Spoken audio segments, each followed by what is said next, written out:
Bonjour à tous. Alors pour la dernière session de la journée, on va essayer de garder ça un petit peu drôle et interactif. Donc si vous avez des questions, attendez pas forcément la fin.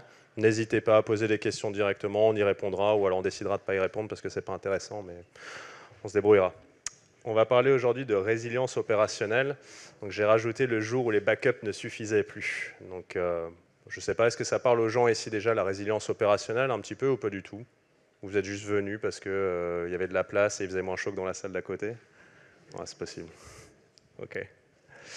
Je vais me présenter rapidement et ces messieurs vont se présenter également. Moi, c'est Benjamin. Je suis actuellement le VP à la tête de la cybersécurité pour Capgemini en France, avec mon parcours où, bon, on va dire le seul truc assez intéressant, c'est que j'avais commencé chez Sogeti au tout début et je termine chez Capgemini. Et Sogeti et Capgemini, c'est la même boîte. Donc finalement, la boucle est bouclée. Et aujourd'hui, je vais présenter avec Vincent et avec Bastien. Messieurs, vous voulez vous présenter rapidement? Bonjour, Vincent Richard, au SWAT Capgemini durant pas mal de temps. J'ai fait du CERT un peu partout et de la réponse à incident dans pas mal d'endroits. Et donc Bastien Répérand, aujourd'hui consultant cybersécurité, et également en charge d'un centre d'expertise sur les sujets de gestion de crise et de continuité d'activité, plus globalement. Gestion de crise, ça parle aux gens, vous en faites déjà, vous y réfléchissez? Ok. Bon, aujourd'hui, on parle du coup de cyber-résilience, on va dire résilience opérationnelle. L'agenda du jour, mais au fait, combien ça coûte? On applique le NIST, mais seulement en partie parce que c'est assez contraignant. On s'est fait poutrer, on embarque dans une folle aventure. Et si on faisait une approche MVP, MVC, je ne sais pas si ça vous parle, mais on reviendra dessus après. Et enfin, ce qu'il faut retenir. Bon, rapidement, on va faire une petite quote de Malcolm X que je trouve assez intéressant. Le futur appartient à ceux qui le préparent aujourd'hui. Souvent, en fait, je ne sais pas si vous avez déjà vécu un incident réponse ou si vous avez déjà travaillé dessus. Souvent, on découvre des choses, on essaie d'inventer les choses à la dernière minute et c'est assez contraignant et compliqué. Donc, je trouve que la quote est très bonne. Aujourd'hui, quand tout tourne chez vous, c'est peut-être le moment où justement il faut se préparer à l'avenir et potentiellement à une attaque cyber. Est-ce que ça engendre? Il faut réfléchir. Mais au fait, combien ça coûte? Alors, oui, pour ceux qui ne me connaissent pas, j'aime beaucoup le rap et j'aime beaucoup les films. Donc là, le rappeur, c'est ODB et il dit « All business, baby, it's all about the money ». Donc, quand on parle de cyber ou on va dire d'incidents cyber d'une manière générale, les attaquants sont là, c'est pour votre argent. C'est pas juste pour s'amuser, etc. Ils sont vraiment là pour faire de l'argent. Il y a énormément de chiffres que vous pouvez voir ici. Je ne vais pas tous les lire, c'est écrit par des gens qui sont beaucoup plus intelligents que moi. De toute façon, vous aurez les slides qui seront à disposition. Mais ce qu'il faut voir, c'est le coût d'une attaque cyber, potentiellement. Est-ce que vous avez une idée? Est-ce que vous avez déjà vécu une attaque cyber ici? Ou est-ce que vous avez déjà travaillé contre? Monsieur?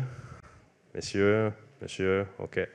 Et je ne sais pas, en durée, rapidement, ça a duré combien de temps? Sans dire dans quelle industrie vous êtes, etc. Mais... Ok, 3 mois. Et vous aviez combien d'équipes qui sont venues vous aider? Entre les acteurs qui viennent en disant on peut t'aider et les réels. Et les 3 mois, c'était reprise nominale ou en mode dégradé? Donc, bon, on peut s'arrêter là, mais je trouve que c'est assez intéressant. On a des clients, par exemple, parce que du coup, j'ai toujours travaillé dans les grosses industries du CAC 40 ou du Fortune 500. Un client, par exemple, qui est dans le pharmaceutique, par jour, quand les AD sont down, c'est 70 millions d'euros par jour. C'est un exemple tout bête. Donc là, monsieur a cité 3 mois. Imaginez juste, en fait, une perte de prod de 70 millions par jour pendant 3 mois. La plupart des sociétés aujourd'hui n'ont pas en fait le bankroll pour pouvoir survivre pendant 3 mois pendant une attaque cyber. Et c'est pour ça qu'on dit qu'il faut essayer de réfléchir un petit peu en avance quand tout va bien pour éviter ça et pour éviter de fermer la société derrière. Donc là, les chiffres intéressants, c'est en général, ils coûtent 5 millions. Voilà, c'est l'average à peu près, c'est une stat qui est donnée par IBM. 5 millions, que ce soit une attaque cyber ou que ce soit du data leakage. Et dans les choses qui sont aussi intéressantes, c'est sur la partie de droite, si vous regardez. En fait, aujourd'hui, il y a à peu près 50% des sociétés qui ont déjà réfléchi à avoir une policy pour payer les rançons. Donc ça, bon, étant franco-américain de mon côté, je dis toujours je ne négocie pas avec les terroristes. Du coup, c'est pareil, je ne négocie pas quand on est une attaque cyber, mais il y a certaines sociétés qui décident de négocier avec les attaquants. Et en fait, le problème, c'est qu'on voit que dans 8% des cas seulement, on peut récupérer ces données même en ayant payé. Donc si c'est votre stratégie derrière de se dire si je me fais attaquer, je paye et je m'en sors, c'est pas la bonne, je vous l'ai dit tout de suite. Et en plus, de toute façon, exactement, parce que souvent, comme dans la session d'avant de Sylvain, il y a des backdoors, il y a des choses, etc. Donc j'ai une phase initiale, je viens, je vous ransomware, enfin je vous cryptolock, je vous rends la clé, mais rien ne m'empêche de vous rechiffrer derrière. Donc honnêtement, payer, c'est pas la bonne solution. On applique le NIST, mais pas seulement, ou seulement en partie. Alors pourquoi est-ce que je dis ça? Alors le NIST, et où est-ce que vous mettez votre argent? Tout le monde connaît un peu le Cyber Security Framework du NIST ici, un peu ou pas? Non? On va le présenter, c'est très bien. Donc là, je vais présenter le CSF 1 qui faisait déjà mal à la tête avec les 5 piliers, et puis après on fera la différence avec le 2. Donc on voit 5 piliers majeurs: identify, protect, detect, respond, recover. L'idée aujourd'hui, c'est de se dire que, si je parle d'identification, j'en parlerai un peu plus en détail derrière. L'idée, c'est de se dire que normalement, sur l'intégralité en fait, de ces pôles, de ces segments, vous êtes censé faire des investissements pour pouvoir vous sécuriser.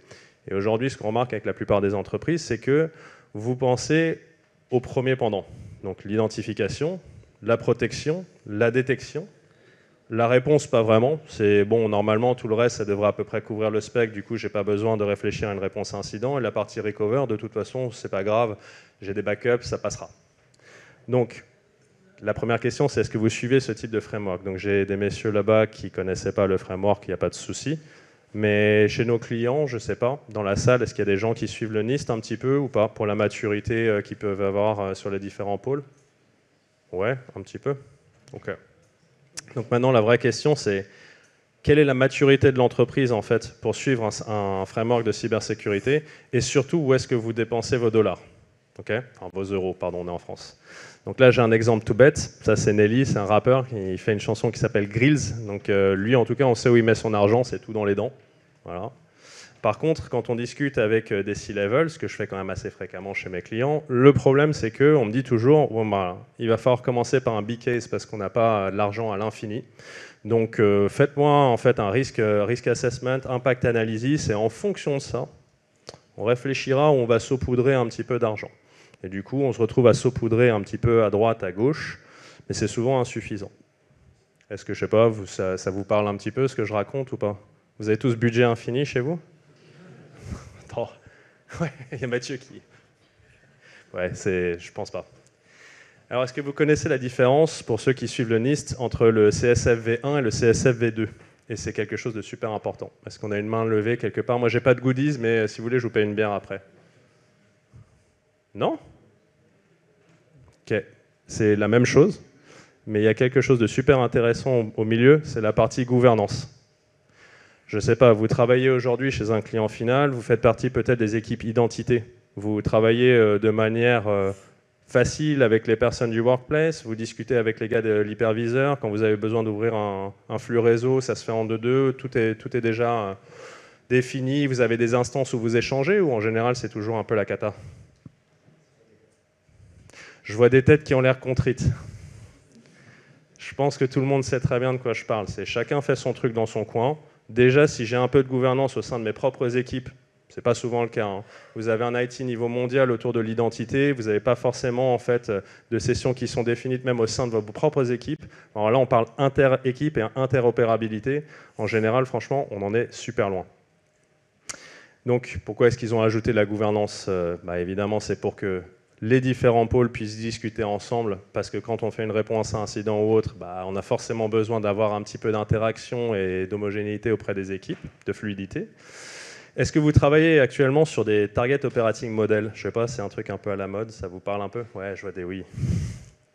Ça fait combien d'années? C'est assez récent. C'est vrai? Ok, c'est quoi, 3 mois, 6 mois? Budget de fin d'année, que de budget quoi. Ok. D'accord, ok, mais c'est quelque chose auquel vous êtes en train de réfléchir et potentiellement en mettre en œuvre derrière. Vous avez défini 3 mois, 6 mois, 1 an, enfin vous êtes plus sur 1 an, 2 ans je dirais? Non? Ok, très bien. Et la question la plus importante et celle qui me plaît, alors ça fait des années que je fais des conférences, mais c'est la première fois que je fais les Identity Days. Et ce que je dis souvent, c'est que les C-level, ils aiment bien cocher des cases. Donc je dis que je fais du PAM, j'achète du PAM, je fais du PAM, je monte ma compliance, je fais du PAM. Ok, super. Sauf qu'au final, bon, si vous n'êtes pas en haute dispo, si vous ne fermez pas les routes réseau, si vous n'utilisez pas le Vault, franchement, votre PAM, il ne sert à rien, autant économiser des sous. Ça, c'est mon point de vue. Mais du coup, là, la question maintenant, c'est on fait de la compliance. Du coup, je fais de la Groove et compagnie, je fais de la GRC, c'est bien. Mais quand vous faites de la GRC, est-ce qu'on fait de la GRC poussée avec de la remédiation derrière, quelque chose qui a vraiment un intérêt, ou est-ce que vous faites juste de la GRC, vous cochez une case et puis vous montrez au compliance officer, j'ai fait les interviews de GRC et tout va bien se passer? Je vois des yeux levés au ciel. Ok. Bon, on en est loin, c'est pas grave. Donc moi, je vais citer Jack Sparrow. En fait, je pense que c'est quelque chose de très bien. Vous fermez les yeux et vous pensez que c'est un mauvais rêve, et en fait, comme ça, ma journée, elle se passe bien, quoi. C'est comme ça que je fais. Donc on a beaucoup de clients qui sont quand même là-dedans, c'est-à-dire qu'on va leur démontrer par A plus B que les choses ne se passent pas très très bien et qu'il y a un risque, mais comme potentiellement le risque n'est pas super avéré, ils se disent que bon, ça devrait passer et voilà, et ils espèrent, un peu comme Jack. Alors maintenant, je vais vous faire un petit rétex, moi. Ça fait un peu plus de 20 ans que je travaille aujourd'hui dans le conseil, majoritairement dans le delivery, ce que j'ai pu voir dans toutes les industries confondues et chez tous mes clients. Alors sans nom de clients, mais des trucs intéressants. Ah oui, j'ai oublié, ugly truth is preferable to a beautiful lie. Donc voilà, vous pouvez y penser. Donc j'ai repris les différents pendants du NIST, le CSF2, et je vais vous faire des petits commentaires rapides juste pour voir si on est tous à peu près alignés sur la maturité qu'on a dans nos entreprises aujourd'hui, côté cyber. Donc sur la partie gouvernance, on nous demande d'avoir contexte organisationnel, global, etc. Moi, ce que je vois souvent, c'est juste une org chart, d'une manière générale, et ça s'arrête à peu près à ça. Pas de risk management stratégie, c'est-à-dire qu'on se dit, bon, bah, potentiellement, il arrivera peut-être un truc, on verra à ce moment-là, on réfléchira plus tard. Je ne sais pas si vous êtes d'accord, hein. Vous pouvez dire hein, si vous n'êtes pas d'accord. On est censé réfléchir à la supply chain. Alors j'ai quelques clients qui sont très avancés, qui oui me disent, ok, supply chain attack, qu'est-ce que c'est, etc., comment on s'en prémunit. La plupart des clients me disent, je ne sais même pas ce que c'est que la supply chain, on va passer à autre chose. La partie RACI, très très basique, entre les équipes et surtout aucune interop, donc c'est assez triste. Et la dernière, c'est oversight, les procédures, etc., process et compagnie. On sait très bien que moi, j'en ai fait des centaines, des procédures toute ma vie. On sait qu'elles sont enfermées quelque part, jamais relues, jamais updatées. Donc quand il y a un souci, en général, de toute façon, elles ne servent pas à grand-chose. Je ne sais pas si vous êtes à peu près alignés.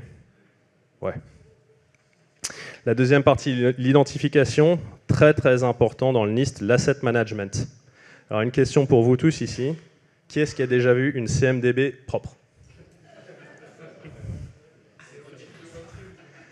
Voilà, je pense qu'on a eu la réponse. Donc, il y a des outils qui sont très bien, mais qui coûtent très cher, mais qui sont très bien. Mais aujourd'hui, c'est vrai que la plupart de nos clients ont 50 solutions différentes. La CMDB, elle n'est pas à jour, donc l'asset management, on n'y pense même pas. Le risk assessment, celle-là, j'en ai une très belle dernièrement. Le risk assessment, est-ce que vous avez déjà utilisé un cabinet de conseil comme nous ou d'autres cabinets de conseil ailleurs pour faire un risk assessment ou maturity assessment chez vous? Non? Ouais? Ok. Et ça s'est bien passé?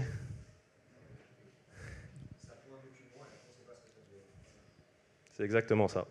Donc le problème qu'on a d'une manière générale, c'est qu'aujourd'hui, il y a même le Gartner, par exemple, organisation que je respecte beaucoup, qui propose en fait un self-assessment.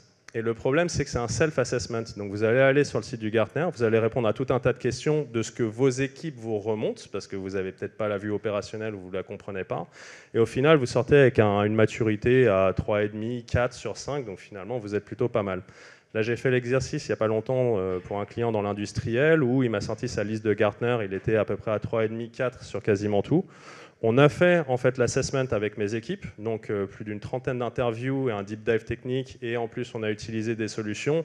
La maturité elle est plutôt à 1, entre 1,1 et 1,5 sur 5.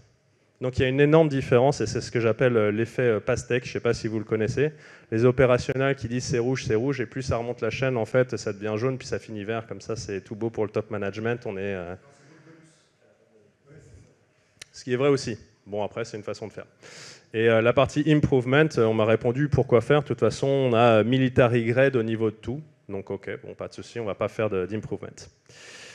Si on passe sur la partie protect, là où vous êtes aussi censé disperser un peu de vos sous. Bon, souvent, je vois pas de tiering model mis en place sur l'Active Directory. Je vois pas d'entreprise. Alors, je ne vais même pas parler de EAM. Je ne sais pas, ça vous parle ou pas du tout? L'Enterprise Access Model. Ouais, c'est l'étape encore après le tiering. Et il y a plein de boîtes qui ont déjà pas fait le tiering. Donc l'EAM, on n'y est même pas encore. C'est pas la peine d'en parler. La partie IAM, de la même manière, souvent on est uniquement sur la partie provisioning. Vous réfléchissez pas encore au déprovisioning, à la gestion, on va dire, compte technique et compte utilisateur. On n'a pas de suivi. Si, ouais, c'est bien. Mais c'est pas le cas de tous les clients. Et je regardais le nom du client. Un petit peu d'awareness et de training, en général, ça coûte trop cher. Donc, ça va être des emails que vous lisez certainement pas, qui vont vous dire qu'il ne faut pas cliquer sur les liens, ou un petit truc de phishing à droite à gauche, mais c'est à peu près tout ce qu'on fait pour éduquer nos end-users, parce qu'on n'a pas le budget. Non, c'est vrai, vous faites des vraies campagnes ? Ouais, mais vous recevez, en fait, c'est des campagnes de phishing, et quand vous cliquez dessus, ok, ça vous dit, vous avez été attrapé, il ne fallait pas le faire. Mais vous n'avez pas une sensibilisation, par exemple, une personne où vous allez avoir un auditoire, et je vais discuter toute la journée de cyber, etc. C'est vrai ? Vous bossez chez qui ? À la SG ? C'est à côté de chez moi.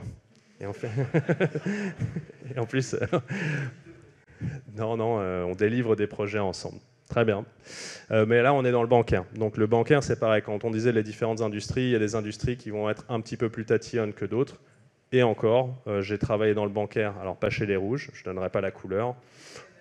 J'ai pas dit les verts non plus, il n'y a pas que les verts. Et je travaille à l'international, donc j'ai pas dit qui. Mais où, honnêtement, on est très très loin de ce qu'on pourrait penser. Vraiment. Data classification. C'est un mythe ou... Mais là, je vais rien dire pour la Société Générale, je vais rester gentil alors du coup. Mais là, vous faites de la classification de données. Vous avez repris tous les pétas de données que vous aviez jusque-là et vous avez tout classifié. Ah oui, vous avez... Ok. Non, mais vous avez démarré l'ambition et si je dis pas de bêtises, Microsoft proposait une approche en plus où tout était quasiment automatisé, ça faisait de la classification de données. En fait, c'est juste du regex et ça marche pas. Mais... Bah, du coup, ce sera la surprise pour l'année prochaine. Mais non, mais c'est pas que je suis blasé. Hein. Ça fait juste très longtemps que je suis là-dedans. Et à chaque fois qu'on est poussé par un éditeur ou autre et qu'on accompagne des clients, on se rend compte de pas mal de choses. La classification de données, ça fait des dizaines d'années que j'entends parler de ce truc-là. Quand on doit faire des pétas et des pétas de données, au final, ce qui se passe, c'est qu'on les fait jamais. On met en place une structure, on va définir en fait derrière une arborescence, etc. Et on va mettre en place les checks. Mais sur tout ce qui est l'existant, personne ne repasse dessus, honnêtement. Enfin, c'est ça, c'est uniquement pour le futur, mais on ne prend pas le legacy. Donc, voilà. Bon, la plateforme security, si ça y en a chez nos clients, il n'y a pas de souci. La partie detect, si vous avez suivi la session de Sylvain, moi j'ai toujours du mal avec les équipes SOC, même si j'ai des équipes SOC chez moi.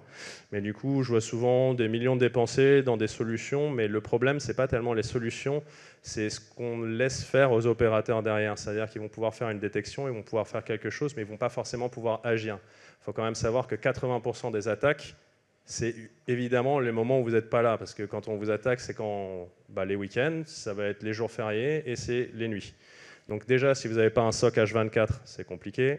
Si vos équipes identité, hyperviseur, workplace, etc., elles n'ont pas minimum soit un follow the sun et qu'il y a quelqu'un de debout, c'est compliqué.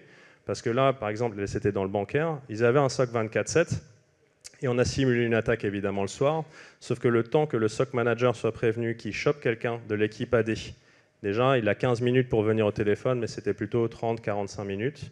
Et le gars technique, en fait, devait choper son manager pour pouvoir avoir le droit de faire une modif ou de faire un blocage. Donc, on était à 2 heures. Sur un cas d'élévation de privilège, enfin de latéralisation, on va dire, et ensuite pour l'élévation de privilège, vous avez 8 minutes en général, moins de 8 minutes. Donc, si je vous attaque la nuit, en fait, je sais déjà que je vais passer.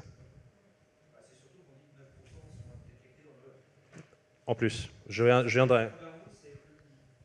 C'est ça. Donc, ouais, je ne viendrai même pas là-dessus, mais du coup, je trouve qu'on dépense pas mal de sous là-dessus. Il y a plein d'appels d'off-SOC et compagnie, et je pense que c'est une très bonne chose, mais je pense que ce n'est pas utilisé correctement. Voilà. Si on passe sur la partie Respond, en général, il n'y a pas de structure pour l'incident management. Chez vous, chez les clients finaux, pas tellement de structure de définie. RCA est la clé, alors root cause analysis, c'est-à-dire que plutôt que définir en fait une structure de réponse et comment on fait pour traiter un incident, on se tape l'incident et puis derrière on se tape dans la main en disant bon bah voilà c'était ça le problème et voilà comment on fait derrière. L'incident response est souvent externalisé et je trouve que c'est une erreur parce qu'il devrait y avoir des équipes en interne qui en fait travaillent là-dessus et qui peuvent se faire aider évidemment par des externes, ça il n'y a pas de souci. Et la dernière partie c'est incident mitigation, je dis bah déjà de toute façon comme on n'a pas de plan, il n'y a pas de mitigation.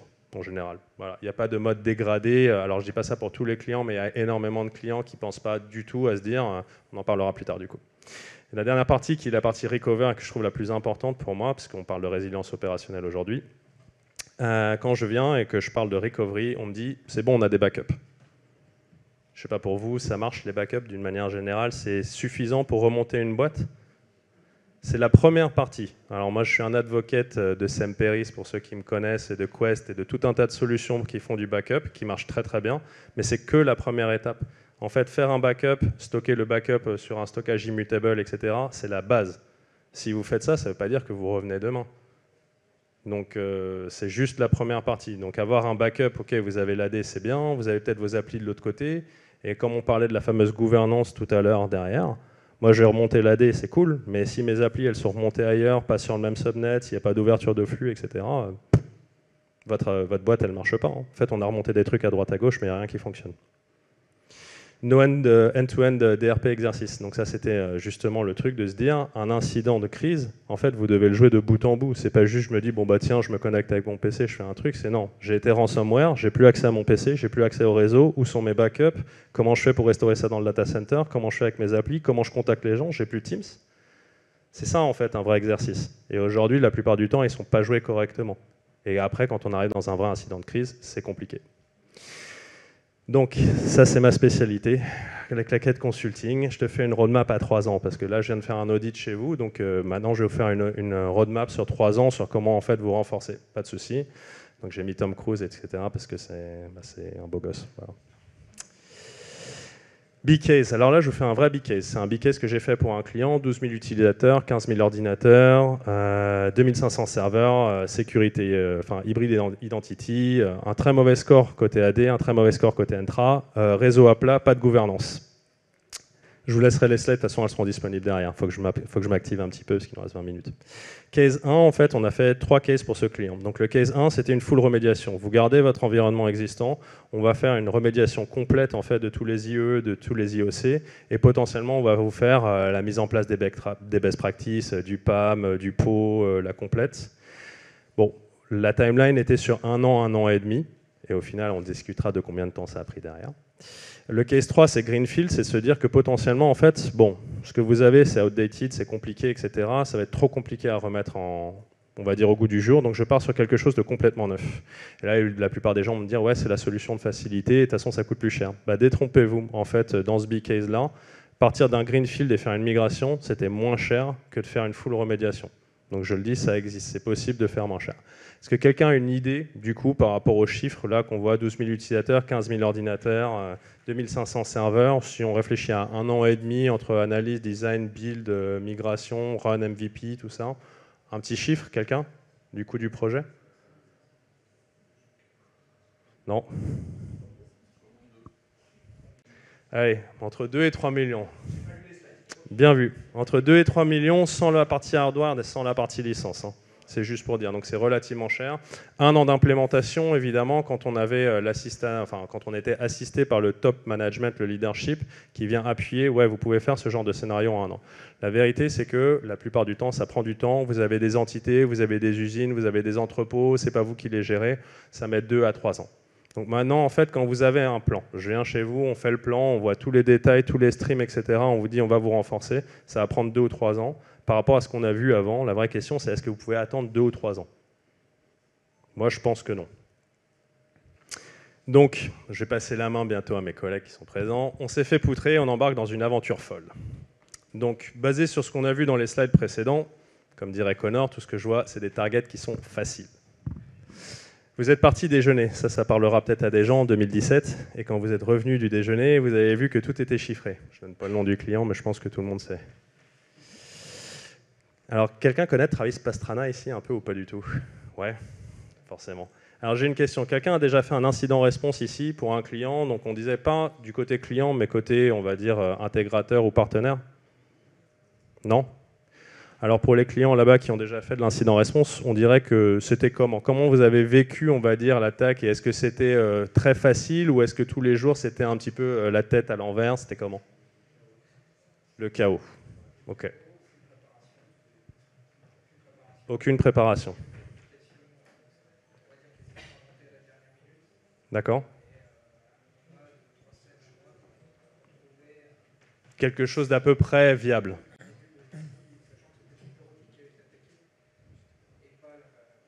Donc 3 semaines, un mois, en sachant que c'était pas une compromission complète. J'ai entendu chaos, j'ai entendu quelque chose.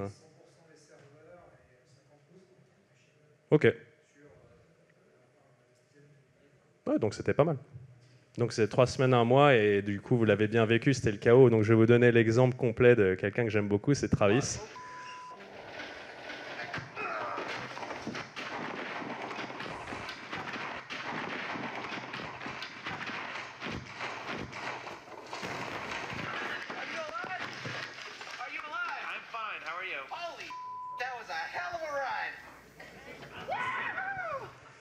Moi, c'est comme ça que je le vis, c'est pour ça que j'ai posé la question. C'est-à-dire que la première question qu'il a posée, c'est savoir « Are you alive ?» Donc, est-ce que vous êtes encore en vie? Et si vous êtes encore en vie, bah, honnêtement, on a créé des contacts, je pense, pendant 1 mois, 2 mois, 3 mois ensemble, and it was a hell of a ride, quoi. On s'est bien marré. Après, est-ce que je le ferai tout le temps, tous les jours? Non, pas forcément. Voilà. Du coup, ce qui vous attend dans les prochains mois, 3 phases principales. La phase 1, le fun côté exec, pour ceux qui ont vu Margin Call. Tous les execs se mettent ensemble, c'est avant un gros crash boursier des subprimes, je sais pas, ça parle peut-être aux gens.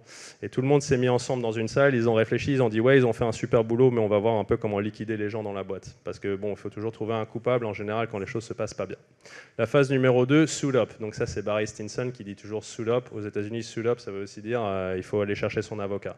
Parce qu'il ne faut pas se dire que vous avez un problème, vous allez pouvoir le remédier. Vous êtes une grosse boîte, Fortune 500, CAC 40, vous n'avez pas le droit de décider d'effacer toutes les preuves et de repartir sur un SI9. Vous êtes obligé en fait de voir avec les avocats, de voir avec vos assurances un petit peu comment les choses vont se dérouler. Et derrière, il y a la phase 3, c'est CSI Cyber. Donc là, je vais passer la main. Donc CSI, ça vous parle peut-être? Ton micro. La focus sur la partie 3, donc l'ANSI, ça c'était ma slide, mais on va passer rapidement dessus. De toute façon, tu peux enchaîner derrière. Je disais juste que l'ANSI, on est sur 3 phases différentes, le containment, l'éviction et l'éradication. Et qu'en général, ce qui se passe, c'est que les execs, ils donnent des ordres, mais ils ne sont pas préparés.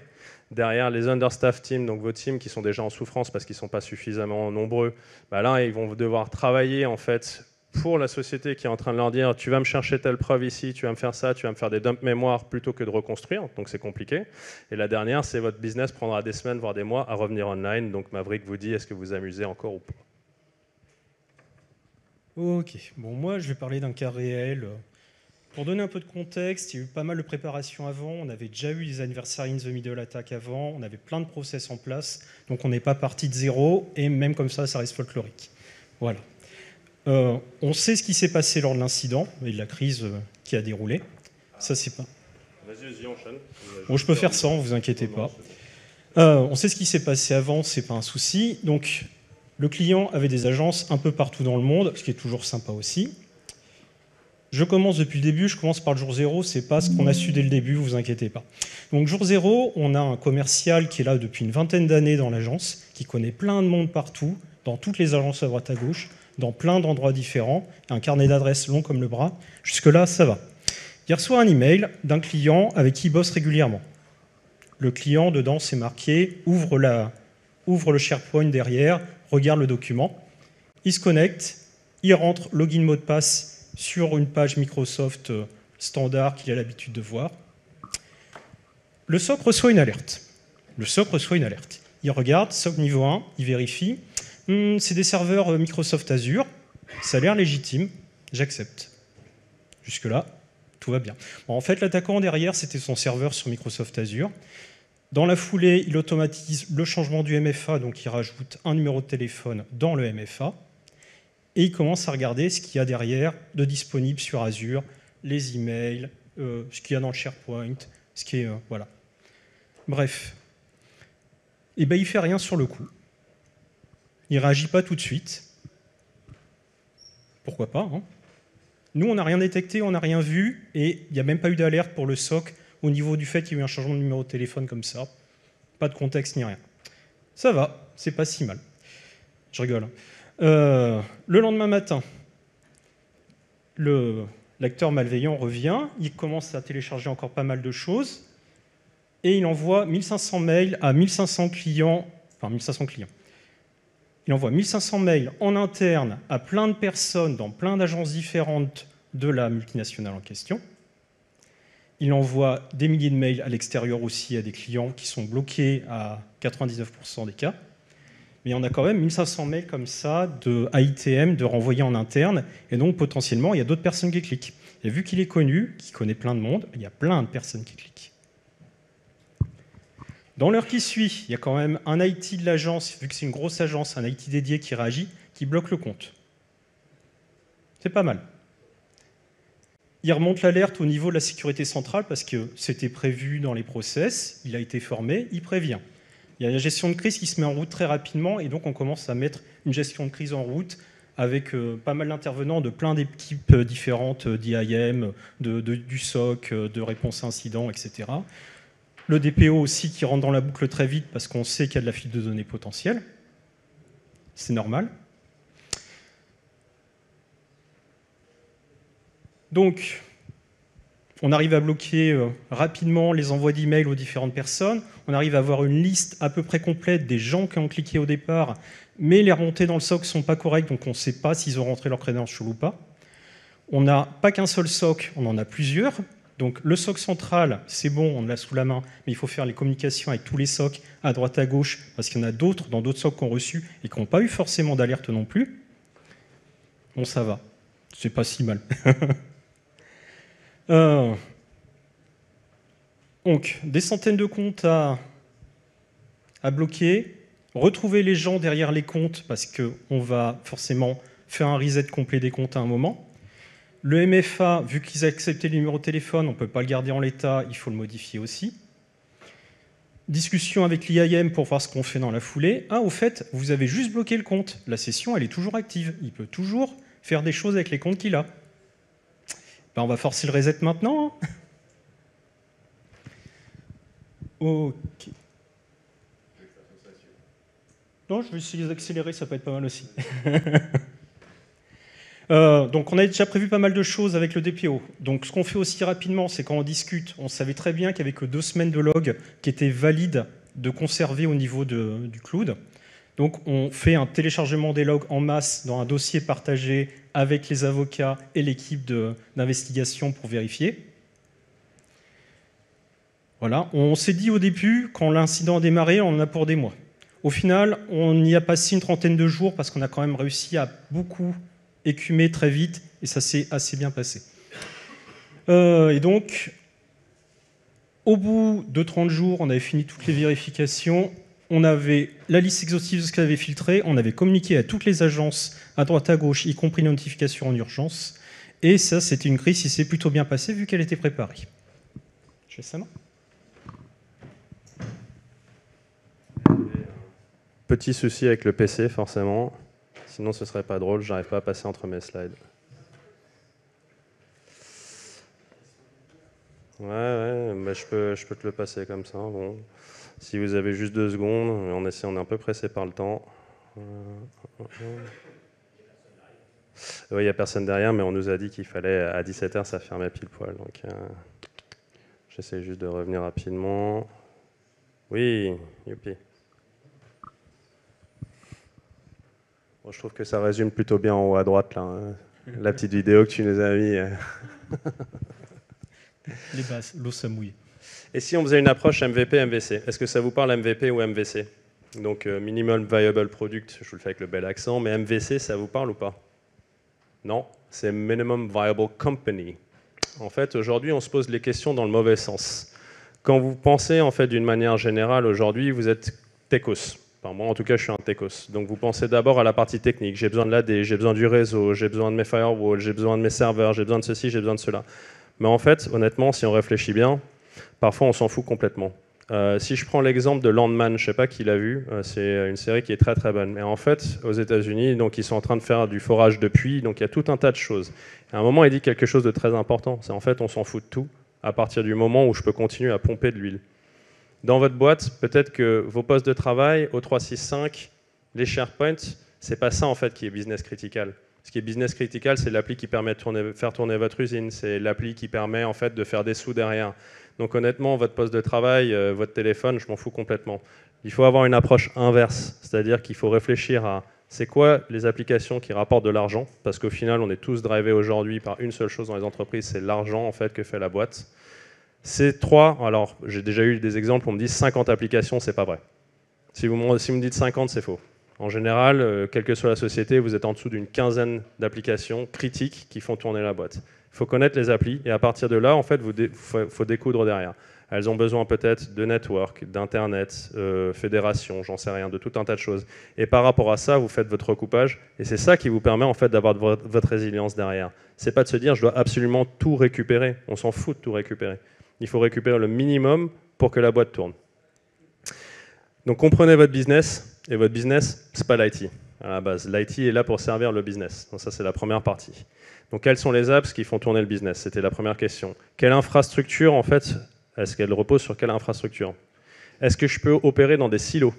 Aujourd'hui, ok, tout communique et c'est génial, mais demain, en fait, en cas d'incident, est-ce que vous pouvez créer des silos fermés et travailler à partir de silos? C'est une vraie question. Quelle est la vitesse à laquelle je peux faire un DRP, un BCP? Et combien de temps est-ce que je peux survivre en mode dégradé? Parce que ça, c'est une vraie question. Aujourd'hui, combien de temps je peux survivre en mode dégradé? Peut-être 3 jours, 7 jours, 10 jours, mais si ça dure 1 mois ou 2 mois, est-ce que ça va être compliqué de revenir tout court? Donc là, c'est un exemple tout bête. Donc, comme je vous dis, vous pouvez prendre une photo si vous voulez, mais vous aurez les slides, où on a externalisé le tout. C'est-à-dire qu'on ségrègue les tiers. Donc le tiers 0, le tiers 1 et le tiers 2, et en général, ce n'est pas les mêmes équipes qui le traitent. Donc tiers 0, tout ce qui a un rapport avec l'AD, on va dire, tout ce qui a un rapport proche ou loin de l'AD. Le tiers 1, tout ce qui a un rapport applicatif. Le tiers 2, tout ce qui est workplace. Et en fait, on a créé des silos vides qui étaient dans Azure. Et on s'était dit, bah tiens, si je dois restaurer mon tiers 0, pourquoi est-ce que je ne pourrais pas le restaurer dans Azure, dans une bulle en fait complètement isolée? J'ai une autre bulle qui est mon tiers 1 qui est complètement isolée. Je fais déjà toutes mes ouvertures de flux pour mes applis critiques. Et chaque personne en fait se focus sur ce sur quoi ils sont censés se focuser. Ma team AD, elle focus uniquement sur la restore. Ma team applicative, elle prend ses applications, elle les restaure dans les bulles là où elles sont censées les faire. Pas besoin de réfléchir plus que ça. De toute façon, c'est fermé vers l'extérieur. Les ouvertures de flux sont faites. Et quand vous bossez comme ça, au final, ça marche plutôt pas trop mal. Et donc là, on parle d'une société avec plus d'une centaine d'usines à travers le monde. Et en fait, en suivant ce process-là, ils font des tests de DRP tous les mois, et ça fonctionne. Voilà, je dis juste que c'est des choses qui peuvent marcher. Donc, en cas de crise, ouais, ils n'auront pas les mails, il n'y aura pas tout ça, mais au final, les usines qui produisent pourront continuer à produire, et c'est ça, en fait, qui fait leur argent. Donc, c'est ça qui est le plus important. Donc, vous avez le côté technique avec Landman, côté Inception, forcément, c'est pour les C-level. Et on sait très bien que le plus important, et c'est là où j'essaie de l'amener, c'est qu'il faut s'entraîner. Et en fait, si vous vous rappelez dans Inception, on entraîne les personnes dans leur subconscient à réfléchir à une attaque, et quand on attaque, comment est-ce qu'on se défend? Et le truc, c'est que tant que vous n'aurez pas fait ces exercices de crise, tant que vous n'aurez pas réfléchi un petit peu à comment vous pouvez contrecarrer ou comment vous devez réagir, vous n'y arriverez pas. À un moment de stress ultime, quand la boîte est poutrée, quand vous avez votre CEO qui est en train de descendre, qu'il faut réfléchir à tout un tas de trucs qui ne sont pas écrits sur papier, vous n'êtes pas technique, vous ne comprenez pas la moitié des choses, c'est impossible. C'est impossible. Donc il faut s'entraîner. Donc définir tous les scénarios possibles avec des matrices de décision. Comme je le dis, en fait, il faut définir des scénarios parce qu'il faut réfléchir, je dis comme un singe, c'est-à-dire que dans les moments de stress, je veux juste prendre un papier et je suis en fait le truc pour avoir ma réponse. Je n'ai pas envie d'être créatif. Donc entraînez-vous, définissez les scénarios. Tabletop exercice, au moins 2 fois par an, pas 1 fois par an, quoi. Faites-le de manière assez fréquente et on va en parler juste derrière. Focus sur le MTTR pour les applications, puisqu'au final, c'est les applications qui font l'argent. Donc c'est uniquement pour les applications qui sont critiques. Et la dernière, évidemment, le global MTTR, il est relativement simple à définir, puisqu'on va dire que c'est combien de temps vous pouvez survivre en mode dégradé. Si vous pouvez survivre 1 semaine en mode dégradé, mais vous me dites que mon mean time to restore, il prend 1 mois, en fait, vous êtes mort. Parce que je vais vous faire marcher en mode dégradé, et puis au bout d'1 semaine, vous n'allez pas faire votre restore complète, et puis derrière, du coup, vous ne restaurerez jamais votre business. Donc il faut vraiment qu'il y ait un lien entre les deux. Et ça nous fait notre transition derrière pour l'exercice de crise. Ouais. Donc, pour le coup, on va vous partager un petit rétexte qu'on avait fait pour une entreprise internationale. Le scénario, c'était l'AD qui était compromis au travers d'une clé USB avec un vecteur interne. Donc, quelqu'un qui avait utilisé cette clé, peu importe pourquoi, comment, etc. Mais il l'avait juste branché et c'était parti. Les périmètres, on était sur une simulation réelle. Il y a plusieurs types d'exercices que vous pouvez réaliser. On peut avoir des choses qui vont être très guidées avec un aspect ludique, type storyboard. On va avoir du tabletop où on va juste lire des chronogrammes. Et puis, il y a la simulation réelle qui, elle, va vraiment vous mettre dans la sauce. Soyons clairs. 32 joueurs clients, 8 heures d'exercice, 6 mois de préparation, 90 stimuli. Ça parle un petit peu. Je t'interromps juste 2 secondes. Vous avez noté 6 mois de préparation. C'est pas un truc où on se dit, tiens, je signe, j'ai un gars qui vient la semaine prochaine et il me fait un exercice de crise. 6 mois de préparation. 90 stimuli, ça représente à peu près un stimuli toutes les 5 minutes sur 8 heures. Sans pause. Sachant qu'on va tester aussi les moments de pause, bien entendu. Côté Capgemini, on avait une organisation qui était également un petit peu conséquente, parce qu'on avait un animateur, on avait 2 observateurs, 2 pentesters. C'est peut-être pas quelque chose qu'on voit assez couramment dans les exercices de crise. Et on avait 2 acteurs. On aime bien venir avec des acteurs parce qu'on peut jouer des syndicalistes, on peut jouer des personnes de la sécurité, on peut jouer des utilisateurs qui se trompent de salle, on peut faire plein de choses. L'entreprise avait une organisation qui était structurés, donc ils avaient déjà des processus de crise, ils étaient déjà un petit peu éprouvés à ce niveau-là, donc ils avaient une cellule de crise opérationnelle qui représentait les équipes IT, SSI et les métiers. Alors là, pour le coup, on avait des métiers qui avaient été demandés, mais qui étaient touchés par l'exercice. Et on a également testé les équipes SOC et les équipes CSIRT. Donc on a un peu testé toute la chaîne finalement de réponse et d'organisation de crise. La difficulté supplémentaire, c'était qu'on était sur du multisite. On avait du site en France et également à l'étranger, en Angleterre. Donc on était sur une gestion de crise qui était hybride, parce que forcément, on ne peut pas avoir tout le monde dans une salle lorsque on est une entreprise internationale. C'est impossible, à moins que vous ayez de l'argent à foison pour faire venir les personnes sur vos sièges sociaux. Ce qui est à retenir, c'est que dans toute crise, vous avez des opportunités. Il ne faut pas voir ça comme étant quelque chose de... Sur le coup, on va tous penser que c'est mauvais, mais finalement, vous allez en ressortir grandi. Moi, j'ai une question là à poser, c'est est-ce que dans la salle, il y a déjà des personnes qui ont vécu des crises ou des exercices de crise? Les deux? Ok, super. Comment vous l'avez vécu? Alors, l'exercice déjà, et ensuite la réalité.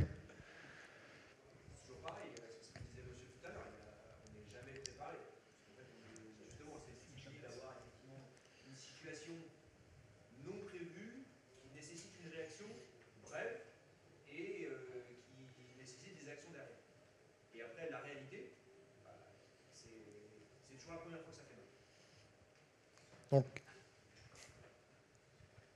entraînement difficile, guerre facile. Vous êtes tous d'accord avec ça? Donc, quand on aime qu'un plan se déroule sans accroc, il y a plusieurs étapes à faire. Et on va vous présenter, enfin, entre autres, nous, notre manière de faire. Déjà, clarifier les objectifs et les périmètres. Savoir quelles cellules vous voulez tester. Cellule opérationnelle, cellule décisionnelle, dispositif complet. On n'adresse pas la même chose en fonction des différentes cellules. Ça, c'est une certitude. L'impact attendu, est-ce qu'on est sur du local, du national, de l'international? C'est aussi important à prendre en compte. Le dernier point, les objectifs à atteindre. Parce que concrètement, les exercices de crise, la stratégie de crise sont des leviers d'amélioration continue. Ça, j'en suis absolument convaincu. Est-ce que c'est uniquement évaluer la maturité ou est-ce que c'est des leviers stratégiques à obtenir? Parce qu'on peut aller chercher beaucoup de choses avec un exercice de crise, surtout avec le plan d'action qu'on peut faire derrière.